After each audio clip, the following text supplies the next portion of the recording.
right, Vatos, it's time for the highs and lows from this past week. Y'all ready? Yeah. Órale. All right, let's do this. All right, let's go with the lows. I like that. We start off with the lows of the week, and then we finish strong with the highs. So get it out of the way, it goes. What's your low? My low was kind of sad for me. It was watching PFL, and it wasn't because I didn't enjoy the card. The card was awesome. Right. But seeing how much was on the line and seeing these fighters just emotionally break down at the opportunity being lost to make $1 million, man, I felt like I was the one with $1 million on the line. Every time I would see one of these fighters just kneel down, it was tough to watch. All right, That was my low. And so, by the way, not to capitalize on their worst moments, but a lot of times raw footage is something that people like to consume.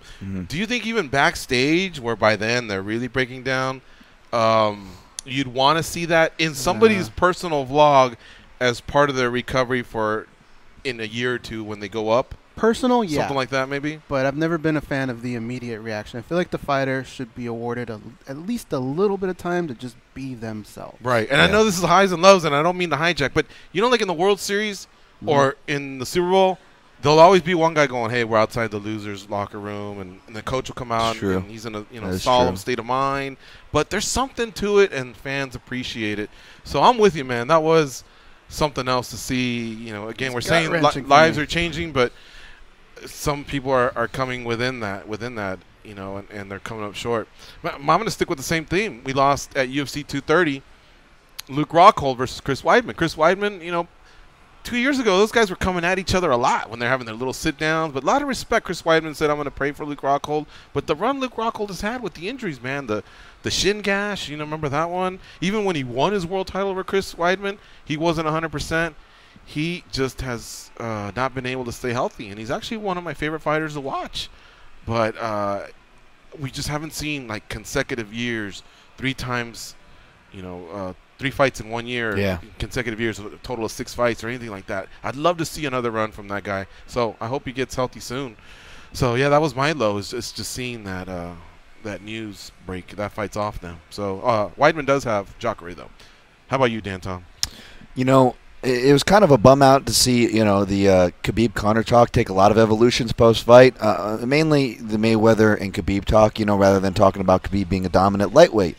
And I thought that was the end of it. But on the other side, now, after this weekend goes by, I'm seeing these Conor versus Anderson Silva talks, and though nothing serious, thankfully, just the fact that this is like becoming some ritualistic thing that we have to put in our lexicon, when I think a lot of us, at least the hardcores, really would like to move the other way with this. But that will be my low. Okay, all right.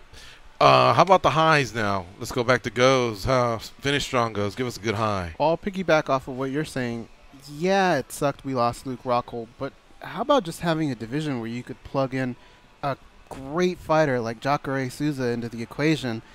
It sucks, but then you hear that matchup and you just start playing it out in your head and you go, wow, this is just as great. Yeah. So that's my high. Them on the ground. That'd be interesting if it hits the ground. Weidman's no slouch on the ground. Of course, Jacare's world class, but yeah, I love that plug and play. And to connect the dots, Jacare was going to fight David Branch. So now David Branch, if you're wondering who he has, Jared Cannonier, check the rumors tab on MMA Junkie. We always got you covered there. My high would be Steven Siler from PFL.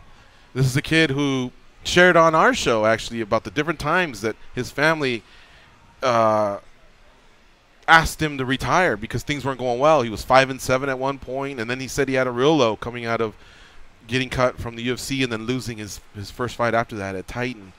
But each time he's been able to dig deep and make an adjustment.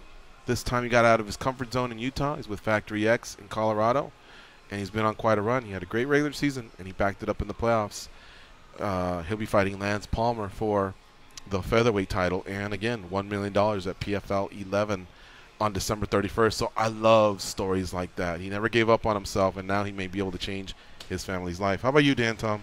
That's a good one. My high is a fellow Hawaiian at PFL as well. Another feel good story, maybe in a different way, but more of an impactful story. I would say. I think Siler's a feel good story, but as far as making an impact, a few can say Ray Cooper III didn't make the largest impact of any bracket, much less his own in the welterweight. You know, he may be the MVP. He may be. I mean, we may be having talking about Ray Cooper as far as welterweight standings in the future if he keeps it this run. 4 wins, 4 stoppages. Now he's on the verge of making $1 million, literally coming out of nowhere. It's so cliche. We say it all the time, but Ray Cooper came out of nowhere, and props to him. Yeah, and along the way, he avenged the dad's loss to Jake Shields, and then he had a second run with Jake Shields. So, great season for Ray Cooper. That's a great one right there. All right, there you have it. Those are our highs and lows for this past week, brought to you by the MMA Junkie Radio team.